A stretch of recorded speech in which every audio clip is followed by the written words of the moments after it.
Anyways, the snake comes along and opens the woman's eyes.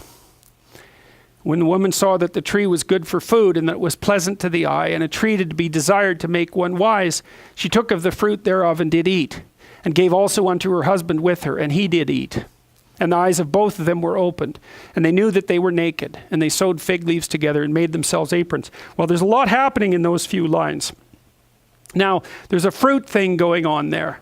Snake and fruit. Okay, so we know from Lynn Isbell, hypothetically, that the reason that primates like us developed our intense vision is because we co-evolved with snakes. So the snakes opened our eyes. What about fruit? Color vision. Right, why? To detect ripe fruit. We know that. And are women and ripe fruit the same? Well, they're the same insofar as it was women offering the ripe fruit. And that's undoubtedly something that happened, you know. The hypothetical idea is the males hunt and bring home protein. The women gather. What are they gathering? Well, they're gathering, at minimum, ripe fruit. And then what are they doing? They're sharing it. Well, you also bring about a moral obligation when you're sharing food, right? There's an invitation to reciprocity there. And so the fact that women were sharing, let's say, ripe fruit with men also brings them into their, what would you call, builds up the basis for the potential of a reciprocal moral obligation. It's something like that.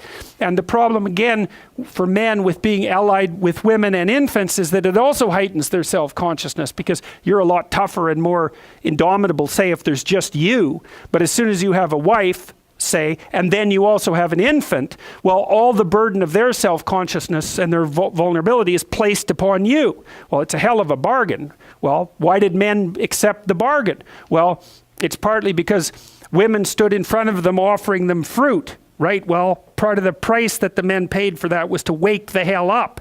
Well, who the hell wants that? It's a lot more calming to remain asleep with no knowledge of the sort of burden of mortality that you would bear if you became self-conscious. So fine, so now they're done with it. The snake and the fruit woke them up, and they can see, and the scales drop from their eyes, and so we can really see. Well, so what does that mean? Half our brain is visual, is devoted to visual processing. So as long as our eyes got better, our brain got bigger and bigger and bigger and bigger. What happens when it gets big enough? Well, not only can you see, you can meta-see. You can start to see into the future. Well, that's exactly what happened to us. Not only could we see with our eyes, we could see with our imagination. And our imagination is, you can see with your eyes closed, right? Close your eyes, bring up a vision. You can imagine the future. Well, what are you seeing? You're seeing a potential future with your eyes closed. The circuitry's there.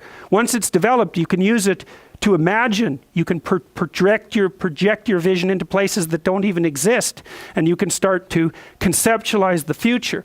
What happens when you conceptualize the future? Well, I'm spoiling the punchline. You have to work, because you can see the future coming. You think, oh, the future's coming. It isn't just the present anymore. I don't have to just worry about whether or not I'm hungry right now. I'm going to have to worry about whether I'm hungry tomorrow and next week and next month and next year, and for me and for my wife and for my child and for the community. It's like you can forget about your day-to-day existence in paradise at that point.